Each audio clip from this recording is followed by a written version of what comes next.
नमस्कार, मैं हूं अरुण तोमर। आप देख रहे हैं एशियन न्यूज। पूरा देश बाढ़ की त्रासदी झेल रहा है। बिहार में उफान पर आई गंगा, कोसी और गंडक ने बाढ़ का संकट पैदा कर दिया है और उसी राज्य में कांग्रेस और आरजेडी मिलकर वोटर अधिकार यात्रा निकाल रहे हैं, तो दूसरी ओर दिल्ली में इंडिया गठबंधन के लोग ने भारतीय निर्वाचन आयोग के विरुद्ध युद्ध छेड़ दिया है।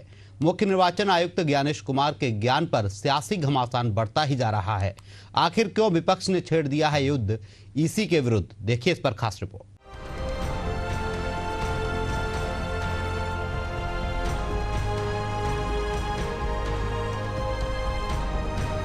बिहार में एक और गंगा, गंडक और कोसी नदियां उफान पर आकर तूफान मचाए हुए हैं। लोग प्राकृतिक आपदा से त्राही त्राही कर रहे हैं, तो वहीं दूसरी ओर राहुल गांधी और तेजस्वी यादव के नेतृत्व में इंडिया गठबंधन वोटर अधिकार यात्रा निकाल रही है। इस यात्रा का आज दूसरा दिन है। राज्य में वोटर लिस्ट की गहन जाँच और वोट चोरी के आरोप के बीच विपक्ष चुनाव आयोग के खिलाफ एकजुट होता दिख रहा है। इस क्रम में विपक्ष की तरफ से मुख्य निर्वाचन आयुक्त के खिलाफ महाभियोग प्रस्ताव की तैयारी चल रही है। खबर है कि विपक्ष सीएसी ज्ञानेश कुमार के खिलाफ सदन में महाभियोग प्रस्ताव लाया जा सकता है। विपक्ष मुख्य चुनाव आयुक्त के व्यवहार से नाराज बताया जा रहा है। विपक्ष बिहार में वोटर लिस्ट से नाम काटे जाने के साथ ही वोटों की चोरी और पक्षपात को लेकर चुनाव आयोग पर लगातार आक्रामक रुख अपनाए हुए है।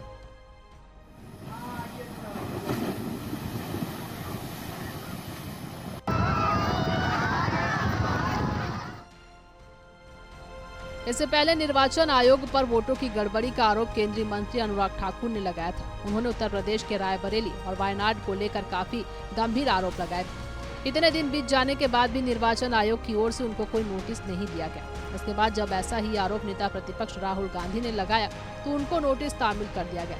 इसी बात को लेकर इंडिया ब्लॉक के सांसदों ने संसद परिसर में चुनावी राज्य बिहार में मतदाता सूचियों के खिलाफ विशेष गहन पुनरीक्षण विरोध प्रदर्शन किया। विपक्षी दलों के सदस्य बीजेपी और चुनाव आयोग के खिलाफ वोट चोरी के आरोप लगाए।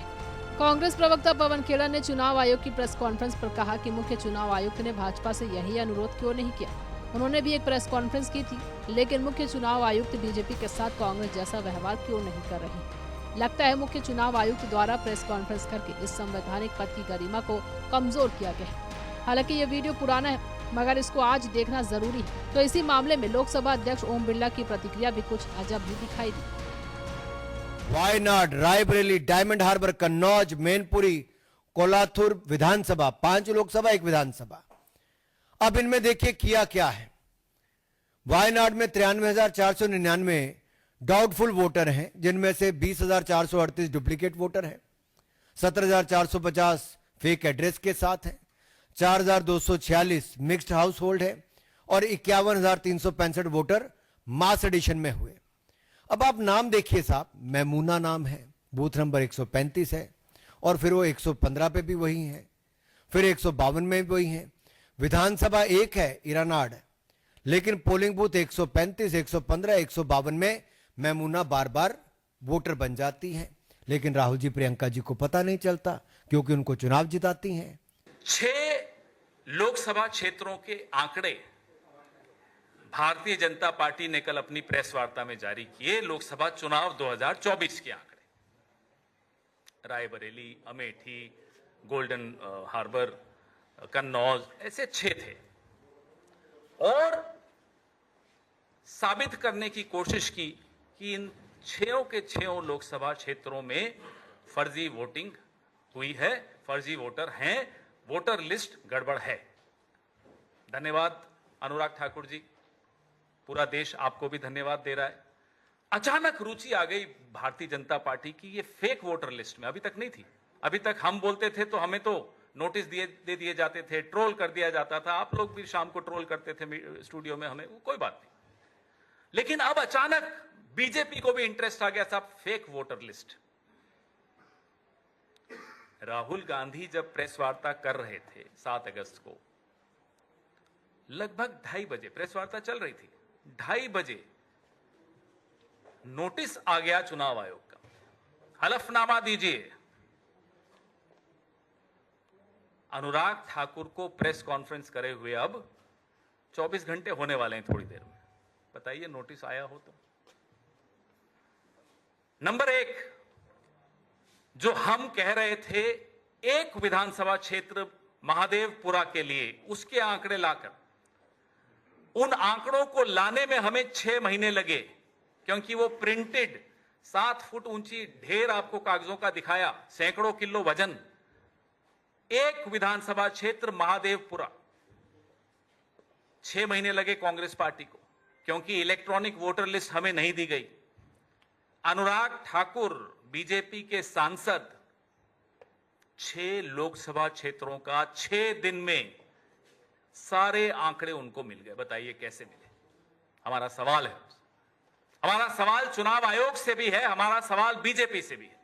जब ये आंकड़े हैं आपके पास, जब इलेक्ट्रॉनिक वोटर लिस्ट है आपके पास, तो कांग्रेस को क्यों नहीं मिलती, विपक्ष को क्यों नहीं मिलती? अचानक कैसे मिल गई? हमें एक विधानसभा क्षेत्र के 50 बूथ के आंकड़े पढ़ के समझने में, पूरा आपके सामने प्रेजेंटेशन बनाने में 6 महीने लगे।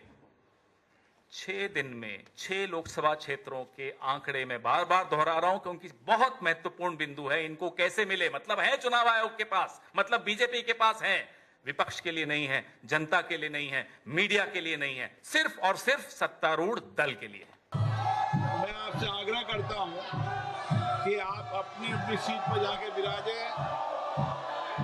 ये प्रश्नकाल है, जितनी जोर से आप नारेबाजी कर रहे हैं, उतनी जोर लगाकर आप अगर प्रश्न पूछेंगे तो देश की जनता का कल्याण होगा।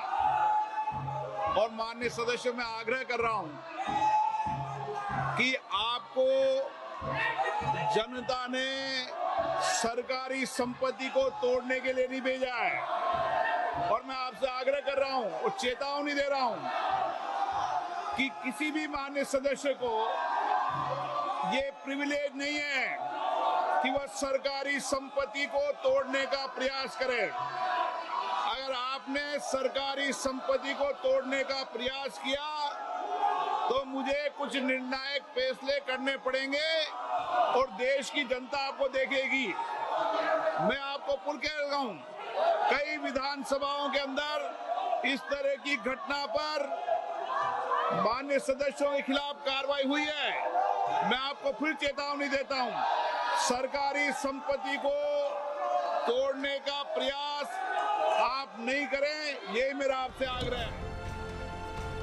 जो ऊपर आपने देखा और जाना, उसकी खासियत यह है कि अनुराग ठाकुर ने तो 5 लोकसभा और 1 विधानसभा क्षेत्र में मतदान में गड़बड़ी के आरोप लगाए थे, जबकि राहुल गांधी ने तो एक ही विधानसभा क्षेत्र को लेकर ये आरोप लगाया था, जिसको लेकर निर्वाचन आयोग इतना आहत हुआ कि मुख्य निर्वाचन आयुक्त ज्ञानेश कुमार को पत्रकार वार्ता करनी पड़ी। इस दौरान जब उनसे ये पूछा गया कि अगर कोई शिकायत कर रहा है तो निर्वाचन आयोग की पहली प्राथमिकता क्या होगी, पहले आप उस शिकायत का निराकरण करेंगे या फिर शिकायतकर्ता की जांच कर उस पर एक्शन लेंगे?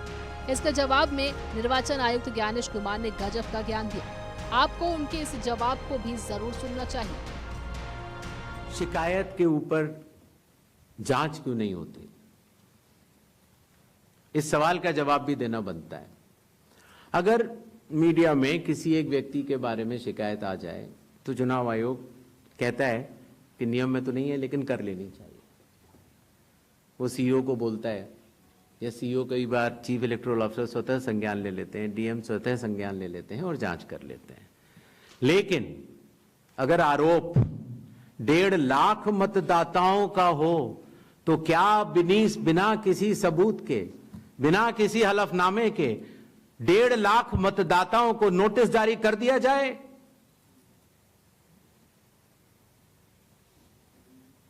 क्या यह न्याय संगत होगा?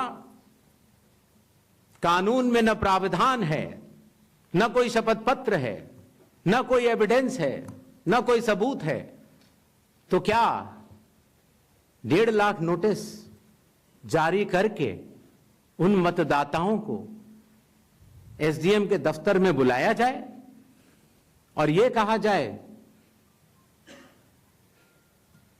कि आप फर्जी हैं? क्या मतदाता चुनाव आयोग से यह नहीं पूछेगा कि आपके पास क्या सबूत है? आज भी आपके मीडिया में चल रहा है, जितने नाम लिए गए सब एक एक करके सामने आ रहे हैं। और अगर चुनाव आयोग ने उनको नोटिस दिया होता तो हमारी साख गिरती कि बढ़ती? किसी ने सवाल पूछा था तो मैंने सोचा बतलाता चलूं। बिना किसी सबूत के किसी भी वैलिड मतदाता का नाम नहीं कटेगा। चुनाव आयोग हर मतदाता के साथ चट्टान की तरह खड़ा हुआ है। अगर कोई सोचता है कि एक पीपीटी देकर, जो कि चुनाव आयोग के आंकड़े नहीं हैं, चुनाव आयोग ने मतदाता सूची जरूर दी है,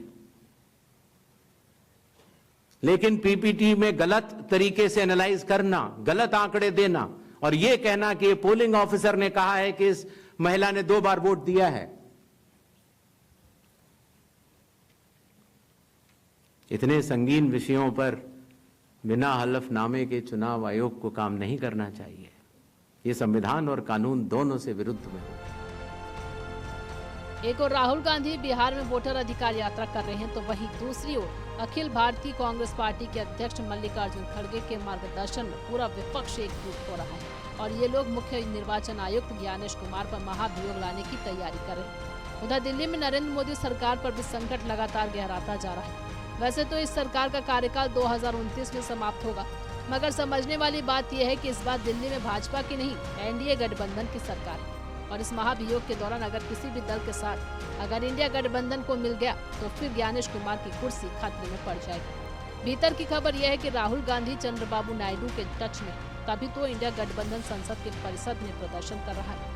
उधर इसी तरह का प्रदर्शन उत्तर प्रदेश के आगरा में भी जारी है। मुख्य निर्वाचन आयुक्त ज्ञानेश कुमार ने पत्रकार वार्ता में समाजवादी पार्टी पर जो एफिडेविट नहीं देने का आरोप लगाया था, उसको लेकर सपा प्रमुख अखिलेश यादव ने न सिर्फ अपने एक्स पर पोस्ट किया, बल्कि संसद परिषद में पत्रकारों को वे एफिडेविट की कॉपियां बांटते नजर आए। ऐसे निर्वाचन आयोग का एक झूठ और जनता के सामने आ गया। उधर निर्वाचन आयोग ने जो लगातार राहुल गांधी पर देश से माफी मांगने की बात कर रहा था, उसे लेकर सपा सांसद राम गोपाल यादव ने 2 टूक लहजे में अपनी बात कही। क्योंकि जिस समय ये आरोप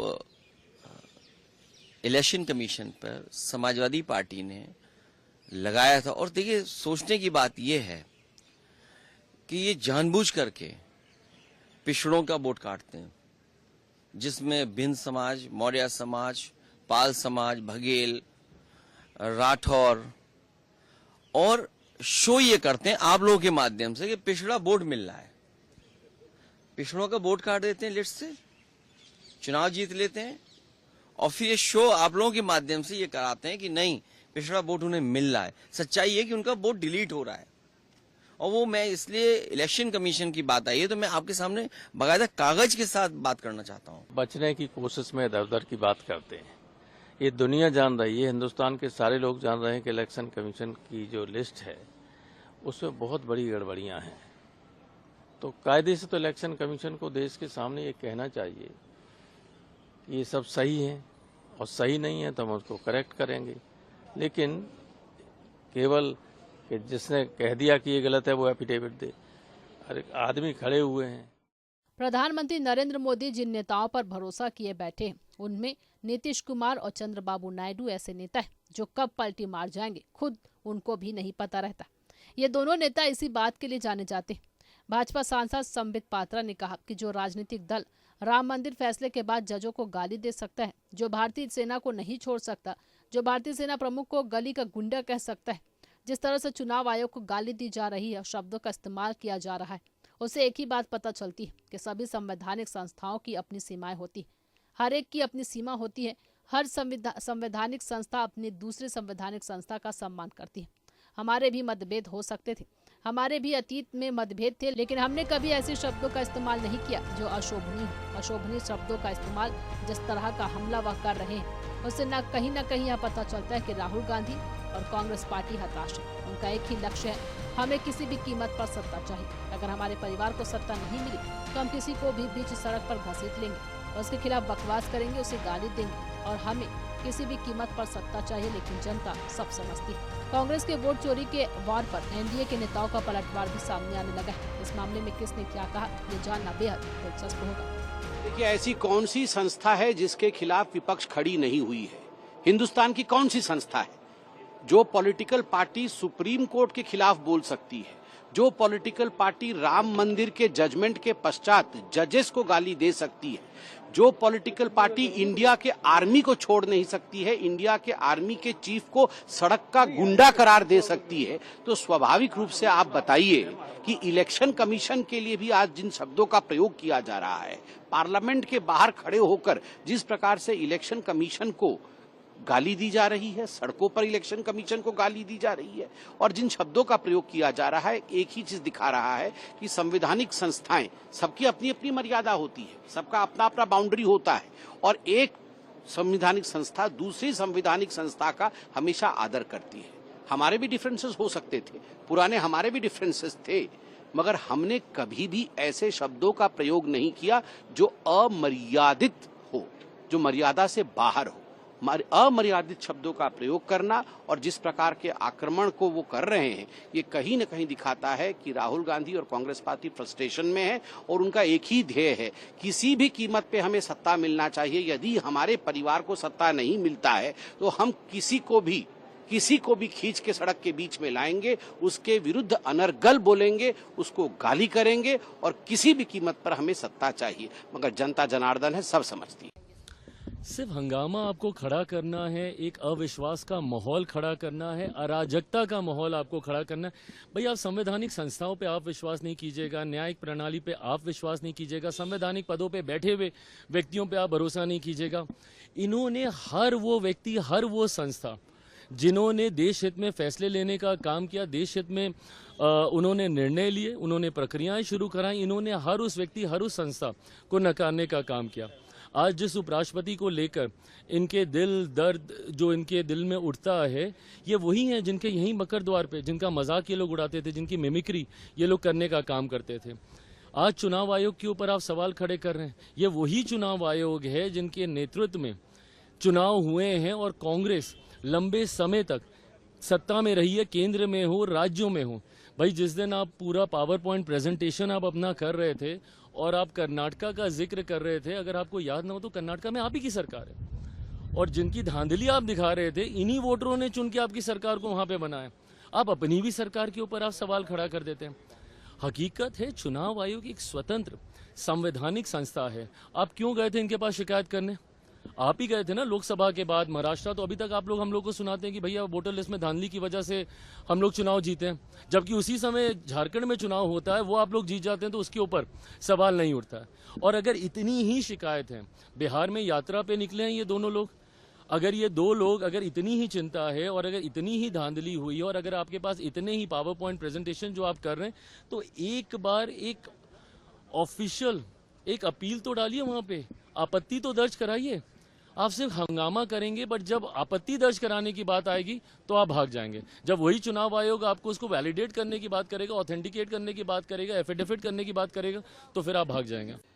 देखिए, इस पे बहुत बात हो चुकी है और कल बड़े ही विस्तार से चुनाव आयोग ने सम्मानित मीडिया के माध्यम से देश के सामने अपनी बात रखी, अपना पक्ष रखा है। आप ये बताइए, अखिलेश यादव जी को अगर कोई शिकायत थी तो चुनाव के बाद अगर चुनाव आयोग पर उनका भरोसा नहीं था तो उनको कोर्ट जाने से कौन रोका है? क्यों नहीं माननीय उच्च न्यायालय के पास गए? क्यों नहीं न्यायालय का दरवाजा खटखटाए? उस समय उन्होंने ये बात क्यों नहीं कही? ये एक्स और सोशल मीडिया और मीडिया के माध्यम से जनता को जो गुमराह करने का प्रयास प्रतिपक्ष कर रहा है, जनता बहुत अच्छी तरीके से समझ रही है। कल चुनाव आयोग की प्रेस के बाद दूध का दूध, पानी का पानी हो गया है। बड़ा ही स्पष्ट किया है चुनाव आयोग ने कि किसी के पास अगर प्रमाणित तथ्य है तो वो व्यवस्था के तहत, जो व्यवस्था निर्धारित है बहुत पहले से 1950 से, जो 1952 से जो व्यवस्था निर्धारित है, या बहुत पहले से जो व्यवस्थाएं हैं, उसके माध्यम से लोग आम हैं। हम अगर कोई गलत कर रहे हैं, मेरे खिलाफ जहां जाना हो वहां जाएं, कौन रोक रहा है उन लोगों को? तो ये बस सोशल मीडिया, ये करना वो करना, कोई मतलब नहीं है। बात यही नहीं रुकी, बल्कि सत्ता पक्ष का कमोबेश हर नेता इंडिया गठबंधन पर पलटवार करने से नहीं चूका है। चाहे वो सांसद कंगना रनावत हो या फिर उत्तर प्रदेश के पूर्व मुख्यमंत्री जब दाम्बिका पाल अथवा मध्य प्रदेश के मंत्री विश्वास सारा, इन सभी ने इंडिया गठबंधन को आईना दिखाने में कोई कोट कसर नहीं छोड़ी। इलेक्शन कमीशन ने जो है वो राहुल गांधी को कितनी फटकार लगाई है कल, कि उन्होंने किस तरह से लोगों का अपमान किया, वोटर्स का अपमान किया, और वोटर्स भी जिन जिन का नाम बताया था वो भारी संख्या में जो है वो इसको लेकर एक शोक व्यक्त कर रहे हैं। उनके समाज में उनकी बहुत बेइज्जती हो चुकी है, उनकी जो है पूरी एक तरह से इज्जत की धज्जियां उड़ा दी है राहुल गांधी जी ने। और जिस तरह से आप देख रहे हैं कि इतना उनको कल इतनी फटकार लगने के बाद भी आज इन्होंने जो यहाँ पे तमाशा किया, तो इससे यही आप समझ सकते हैं कि उनको ये है कि हमें जो है अगर हमें गद्दी नहीं मिलती है तो हम नहीं काम होने देंगे, हम हर जगह रायता फैला देंगे। ये उनका जो है वो तो सब देख रहे हैं कि कितना, जब इनको मौका मिला था तब इन्होंने भ्रष्टाचार किए, अब देश की तरक्की हो रही है तो इनको दुख हो रहा है कि क्यों हो रही है, तो जनता देख रही है और यही कारण है।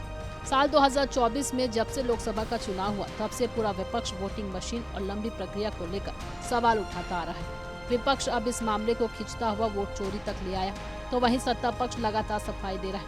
ऐसे में संसदीय कार्य मंत्री किरेन रिजिजू का ये बयान भी आपको सुनना चाहिए। इलेक्शन कमीशन ने कुछ काम जब करते हैं तो अगर उसको कोई विरोध करता है या कोई आपत्ति है तो इलेक्शन कमीशन को ही लिखना चाहिए और इलेक्शन कमीशन को ही अपील करना चाहिए। इलेक्शन कमीशन तो संवैधानिक संस्था है और इलेक्शन कमीशन का बिहाफ में पार्लियामेंट में आकर के कौन जवाब देंगे, तो इसलिए इलेक्शन कमीशन में ही जाइए। ये इलेक्शन कमीशन और कांग्रेस पार्टी का जो मुद्दा है, ये कांग्रेस पार्टी अपने आप को इलेक्शन के सामने में जाकर के इलेक्शन कमीशन को बताना चाहिए कि उनका क्या राय है। अब इलेक्शन कमीशन ने जब कांग्रेस पार्टी से कुछ कागज सफाई मांगा है तो ये कांग्रेस पार्टी का दायित्व बनता है कि एक संवैधानिक संस्था को सम्मान करते हुए उसको जवाब दे। अब इलेक्शन कमीशन को गाली देंगे, सुप्रीम कोर्ट को गाली देंगे, संवैधानिक संस्थाओं को गाली देंगे तो देश तो नहीं चल सकता। लबुलुआब ये है कि देश की जनता प्राकृतिक आपदा से पस्त है, सत्ता पक्ष और विपक्ष आरोप प्रत्यारोप में मस्त है और वोट चोरी के चक्रव्यूह में फंसा हुआ देश हाँफ रहा है। ऐसे में सबसे बड़ा सवाल तो यही है कि इसी के विरुद्ध चल रहे इस युद्ध का आखिरी परिणाम क्या होगा। Bureau report, Asian news. फिलहाल के लिए हमारे इस खास कार्यक्रम में इतना ही। आप देखते रहिए एशियन न्यूज। नमस्कार।